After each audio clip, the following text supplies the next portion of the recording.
All right, so thank you everyone for joining us today. This is the first in what is going to be a series of Leger's Communications in Times of Crisis. My name is Dave Scholz. For those of you who don't know, I'm an Executive Vice President and Partner at Leger, and happy to have you all here and joining us today. One of the things that Leger is looking at is that we believe during these times, our role is to provide information. This webinar series is one of the ways that we can provide information to our clients and Canadians.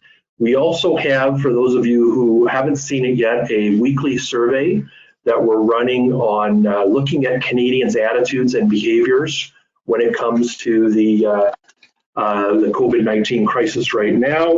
This is in partnership with the Canadian Press and the Association for Canadian Studies. It's available through our website at leger360.com. For example, right now, 6% of Canadians and 13% of Americans think we should lift based on, regardless, all workplace restrictions and get back to work. So we're measuring the changes in attitudes and views towards the way we're structuring and looking at the crisis as it goes forward. We also initiated a 24-hour survey because everything is so fluid. If anyone needs to see anything very quickly, and 2 syndicated studies, one on the future of consumer behavior when it comes to online behaviors. How are things shifting during this time?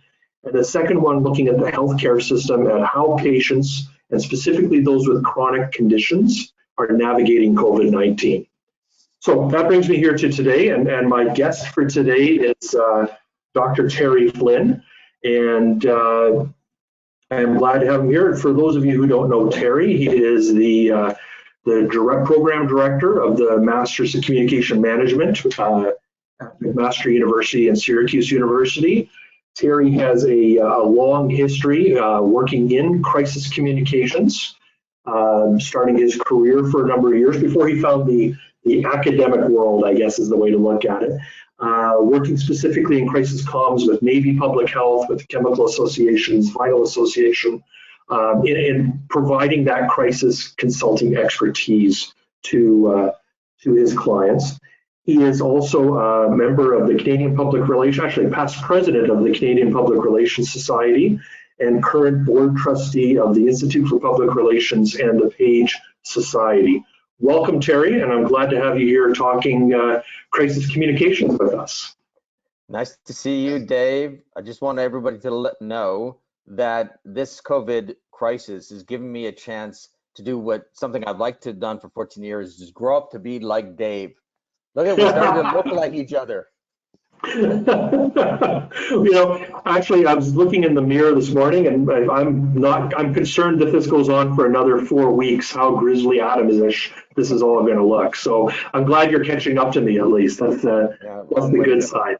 Long way to go. So it's a pleasure to be here. Excellent. And everything's well with you and your family and everyone? Yes, knock on wood, everybody's safe. We're adjusting to this new environment of working on top of each other, over top of each other, changing rooms when we have to. I'm sitting at the dining room table because others are occupying my office, and my wife is up at her office doing work at Conestoga College. So yeah, we're surviving, and hoping and wishing that this weather in Southern Ontario really turns into more spring-like weather. Yeah, perfect. Well, so let's start right into it. And so for everyone online, we're going to have a bit of a back and forth and talk a little bit about crisis communications.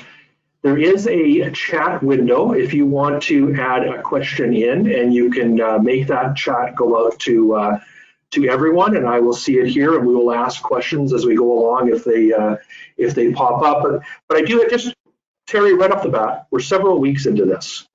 If you are consulting, regardless of what's happened in the past, we're already into this. You're consulting with a major organization right now. What advice are you going to have for them in terms of crisis comms at this point? Well, communicate.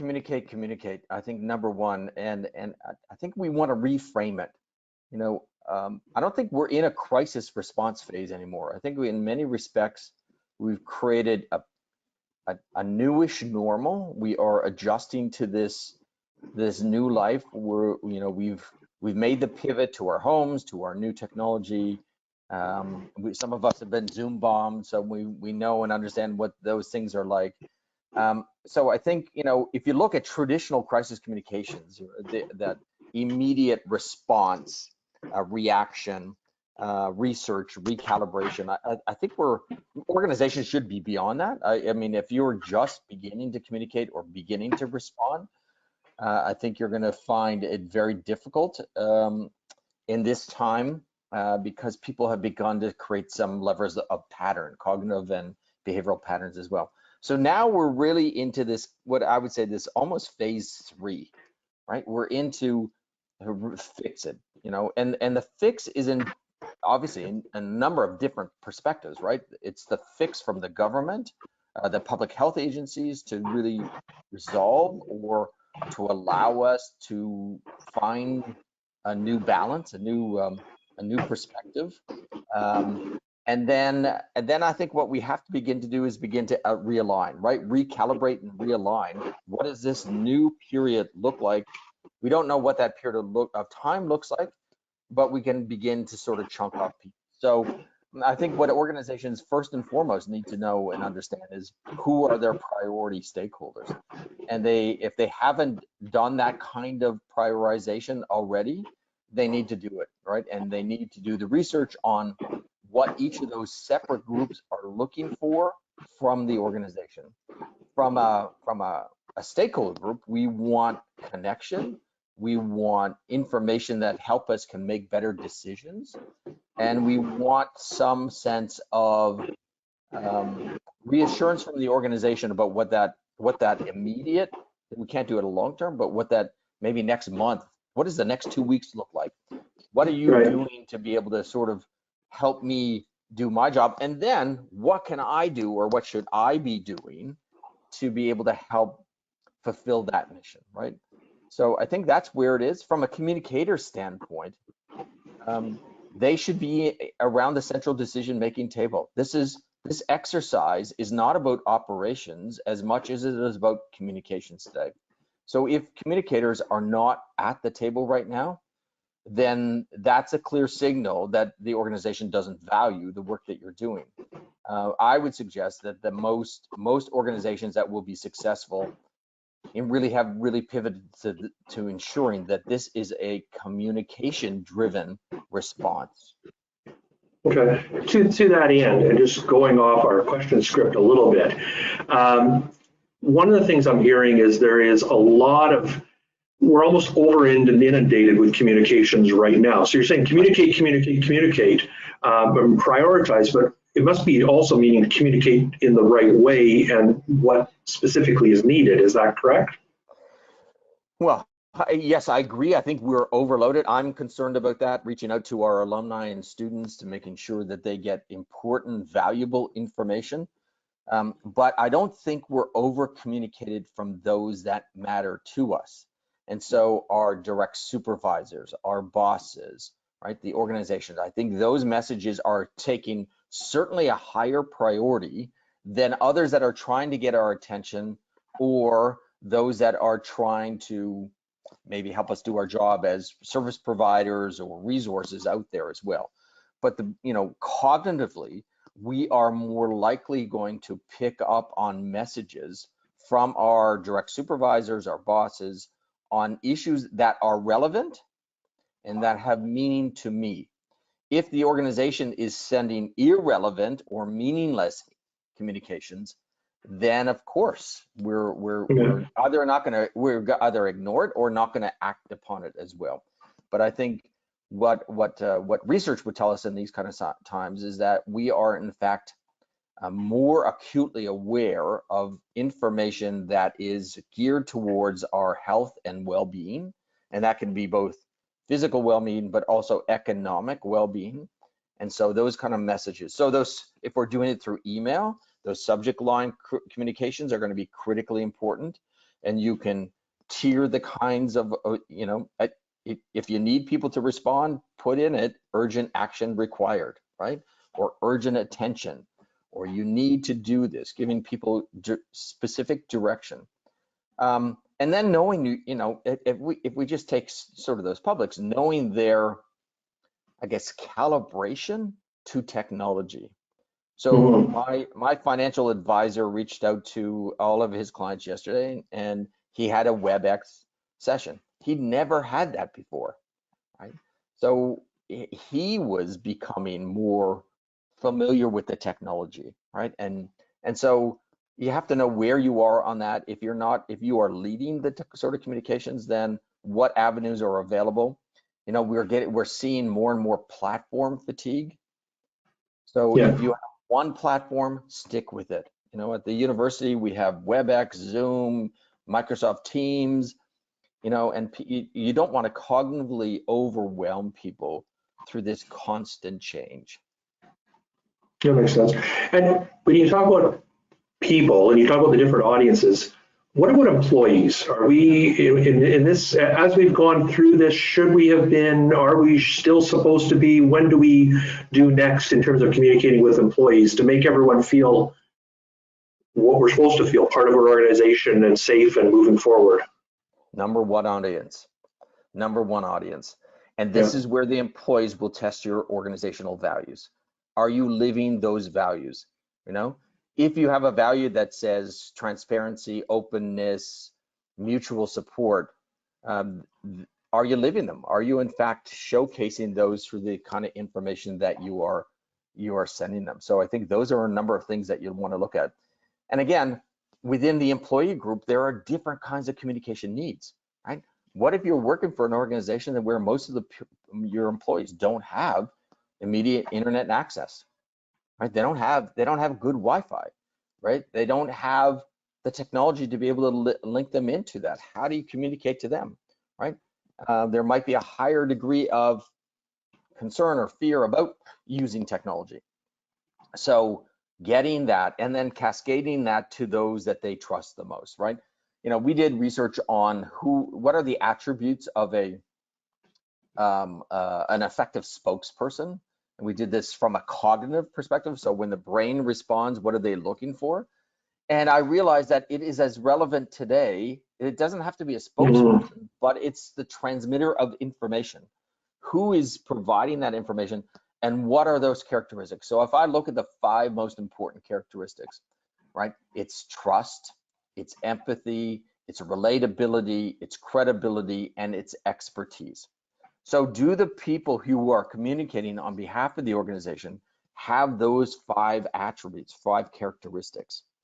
I had a question from a friend of mine who teaches at Yale. We're doing a risk communications project as well. And he's doing some work with the US EPA. And he said, well, what of those are the most important in high trust, low concern, right? So when the people trust you and they're not really concerned about it. And I said, if you've got trust and people aren't concerned, doesn't matter what you say, right? They're going to, in fact, take it in. The challenge will be, do they turn it off? Because it's more the same.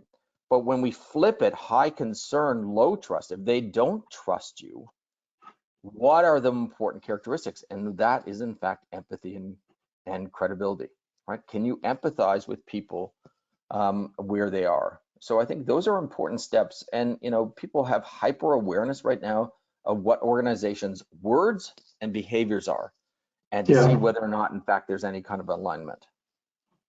And now's not the time to be learning it to a certain degree, some of these behaviors or these ways of speaking and ways of everything. People will, now might be the time to change them, right? Now might be the time as a communicators to say, hey, look, we're not walking the talk. We're not, in fact, we say that we are a communicative organization, but yet trying to pull information out. And, we get it. Or if you're a CEO, if you're the CFO, CMO, anybody, you're saying, well, when Chief Human Resource Officer, when will things return to normal? Right? I think the most important the answer there is they won't. It's not going to be like it was on March 12th. Right? Where we end up will be different. We don't know what that will look like now.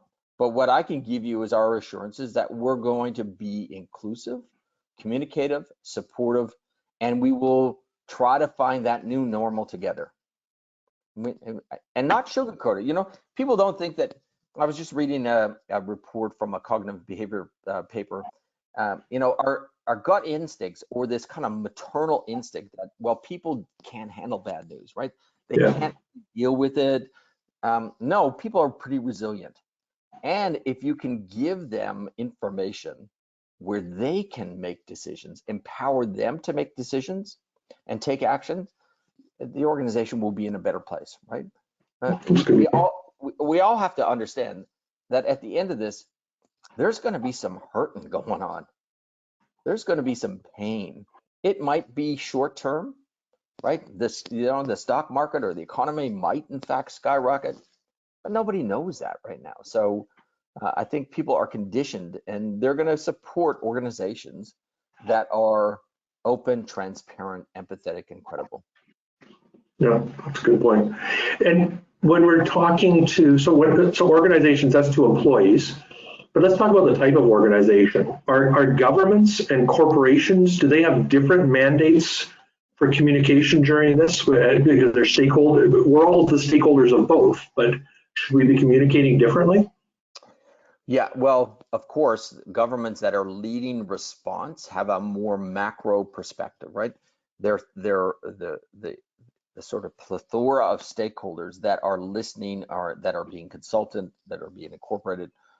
You know, there's many different perspectives, right? And separate out the politics of it, right? Let's not talk about, you know, they're doing it for re-election. And when I'm talking about this, I'm only talking about Canada right now. We need another webinar just to talk about what's happening in the United States, or maybe not. But, you know, I think of you know, our local governments have different messages that they have to talk about to Canadians or to their constituents. Our provincial governments, especially on the public health side, have different messages. So from an outward perspective, those governments, you know, need to be as communicative as possible. From an internal perspective, we can't forget that these are organizations as well, right? And that the same kinds of approach to effective communications, internal communications, you know, are as important to governmental organizations, not-for-profit, institution, hospitals. People want information, right? So I think, you know, yes, organizations have to be aware of what's happening inside, but then also organizations have to think about what's happening both from a resumption of business and also the politics, right? Because you know, organizations don't control when that order is lifted, and so they're obviously engaged in government relations. Obviously, people want to be able to help as best as they can with this effort, and so reaching out to those governments and offering that kind of support is critical. And then how do we then resume? You know, it's funny, Dave, I did an interview with Warren Weeks, who has, he's a media relations consultant. And Warren and I only knew of this lately. We worked on Walkerton together. So that's 20 years ago this spring, hard to believe. But, you know, if I think about Walkerton, it's a lot similar to what's happening here, except on a magnitude of order bigger, right? In Walkerton, we had 5,000 people, and people wanted their information in real time. They wanted to know what they could do. So there's a lot of examples of what we could learn from Walkerton. They had a policy issue. They had issues about when resumption of order would happen as well. And they had a lot of distrust as well. So lots of lessons to learn from past case studies that we can go that would give us a sense of what that is. But, you know, these are challenging times. So I got an email with a quick question, and I'm going to expand on this a little bit. Looking through the list of who's attending, some of the attendees today are people who would have events going on, and some of them would have been canceled. Some of them are trying to decide if they're going to cancel this. And we have people on board anywhere from minor soccer associations up to the NHL listening in. So from an event standpoint, is there any specific advice you can give people on, I've got something coming up, and what do I do in terms of everyone waiting to go to it or sign up for it? I think I'm going to have to cancel it. I don't know. how should I be communicating with my audience in this case? Right, very complex decision, right? And so you need to be able to consult your stakeholders beforehand before you make those kind of decisions.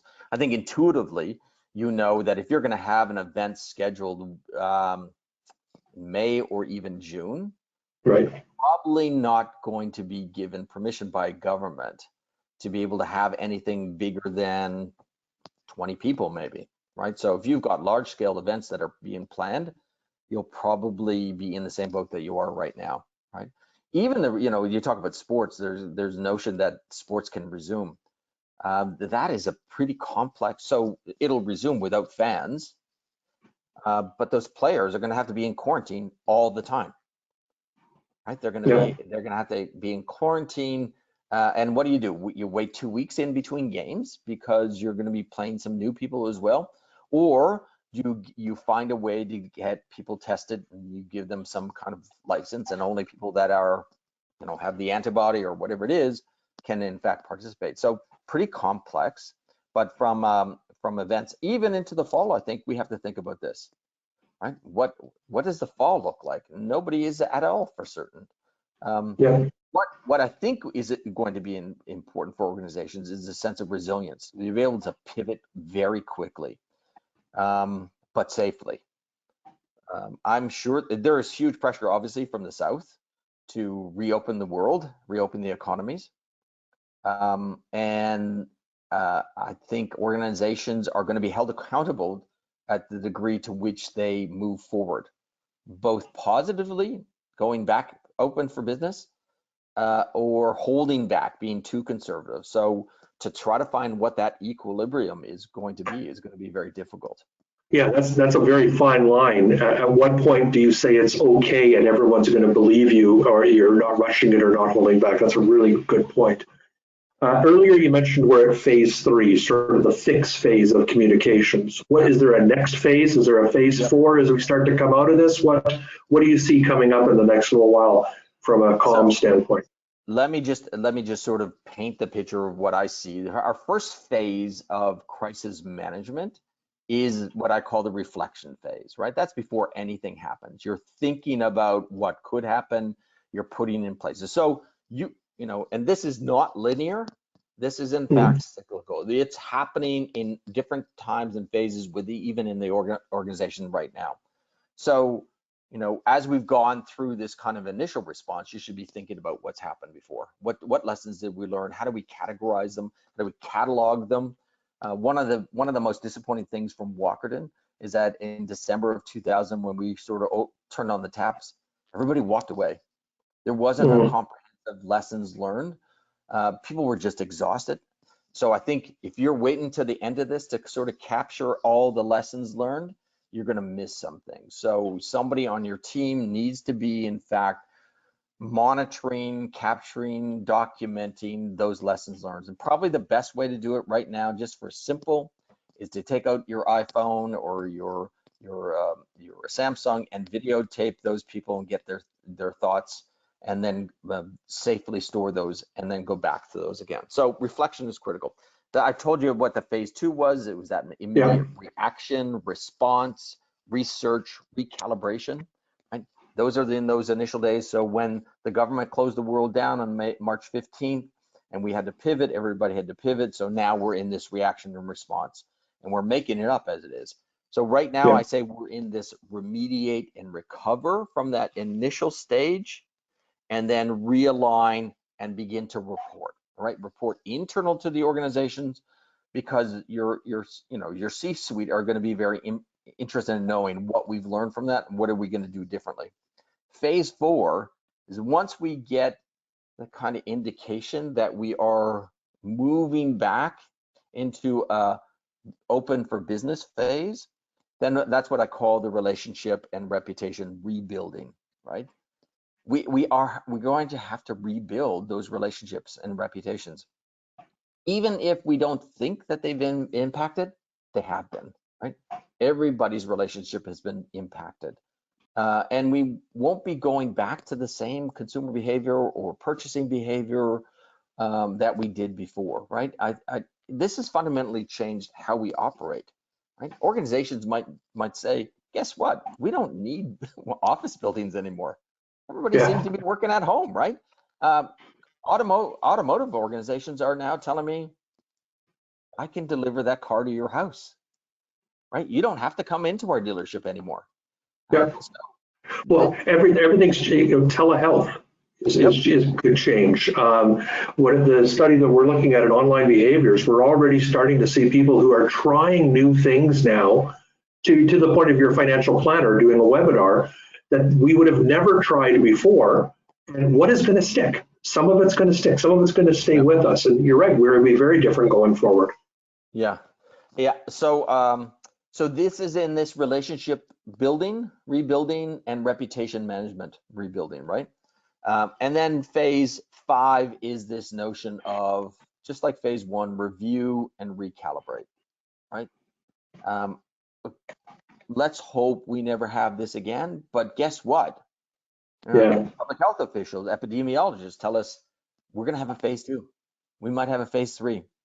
So the sooner that we recalibrate, we understand what those lessons learned are, we put those back on, you should be in fact drilling down for the next time to say, okay, phase 2 might not be as disruptive, and it might not be as long, but we're going to be working from home again. Business is going to be shut down. How are we going to communicate? What technology worked? What technology didn't work? What are the things that we're going to use to get secure sign-offs for everybody, right? My accountant just sent me an email saying, hey, you don't need to deliver your stuff to our office anymore. You can do it all online, right? That fundamentally changes everything, right? Yeah. So I think those are important lessons from the organization as a whole, not just on communications, but operation management as well. And then that repeats itself, that cycle. Okay. I'm going to open this up. I'll ask you a question, but I'll give people a chance to type in. If you have any questions, you'll see there's a chat bar on your right. Just feel free to tap that in and we will answer whatever you have. And if anyone also has any organizations that they think are doing really well when it comes to organizational and communications and crisis communications throughout this, we'd love to be able to see who you think has done a good job, and we can chat a little bit about that as well. So feel free to add that in to the chat bar on the right. So Terry, we started with, and your phase 1 is things should be going on before a crisis hits, and we should be doing more now before 2 or 3 or something else starts. All organizations should have a good plan in place for everyone to think about the next time, whatever it may be. What really should organizations be doing at this point? Well, I think we should have a conversation, right? The organization, right? The plan, I always remember Linda Kuhn from Maple Leaf Foods telling us after our research. I said, tell me about the plan. How long did it last? And she said, the crisis communications plan, crisis management plan for Maple Leaf Foods was a reason to have a conversation. It was a discussion tool.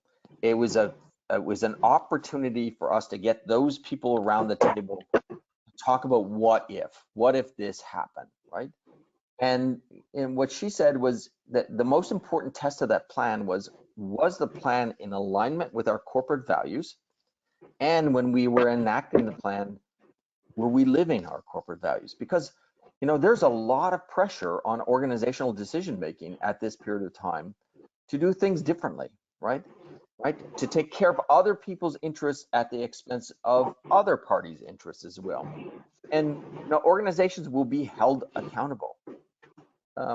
Mike Ryan, who works for the WHO, Dr. Mike Ryan, he said, in the early phases of the pandemic right now, perfection is your biggest enemy, right? You have to respond. You have to be more resilient, and you have to have the ability to be able to quickly respond. That's good, but know always that once that response is over, then people will be starting to ask questions. When did you know? Why didn't you do it day 1 instead of day 3? So one of the best pieces of advice I got from someone when I was responding to the Walkerton crisis was that they told me to take copious notes, right? Have a journal to document who's making those decisions and what kind of decision you were mandated to take. Because this person, who was a former regional chair of Waterloo, said this event will end up in some kind of public inquiry, right? Somebody's going to ask questions, right? It also ended up in a criminal investigation. Yeah. So without those notes, I couldn't recall what happened 6 months later. When the OPP asked me into a small room to videotape an interview with me to see what I knew about this crisis, I had to count on those notes. So they were life-saving in that respect. So take notes, make sense of it, and then document. Okay. One of the things you talked about was with Maple Leaf Foods was this opportunity to have a conversation. Can we talk about relationships just for a bit and how important relationships are at this type of time and how organizations should be looking at those as well? Sure. I always go back to an article I read years ago by a researcher by the name of Frank Mara, who was studying at the University of Maryland. And his conclusion through the research that he did is that organizations that have strong pre-crisis relationships that enact a good response actually strengthen the relationships after the crisis. So if you don't have relationships right now with your key stakeholder groups, you won't have relationships with them afterwards. It doesn't matter what you do in terms of the volume of communication you send to them as well. So think about, as you are moving into phase 2 of this pandemic, where are our weaknesses in those relationships? How can we measure the strength of those particular relationships? And then where are the weak ones, and what do we have to do, both from a communication, organizational behavior, operations, product quality, to be able to strengthen those relationships over time, okay? And, I always go back and say Maple Leaf, again, was a perfect example for us when we did that research, right? We were able to, in fact, measure the strength of their relationships pre-crisis. We measured them during the crisis, and then we measured them after the crisis. And in all of those cases, Maple Leaf actually they had strong pre-crisis relationships, and they actually strengthened it over the period of that response, resulted in a couple of things. Number one, a higher demand for the product. They trusted the product more, and from a financial standpoint, their stock prices went up. Yeah. Well, I think that's it for our question. That was our only question. So it's a very quiet group today. Either that or we gave them everything they needed, or information overload. They're set to go. We promised a half hour. We're at that half hour point now.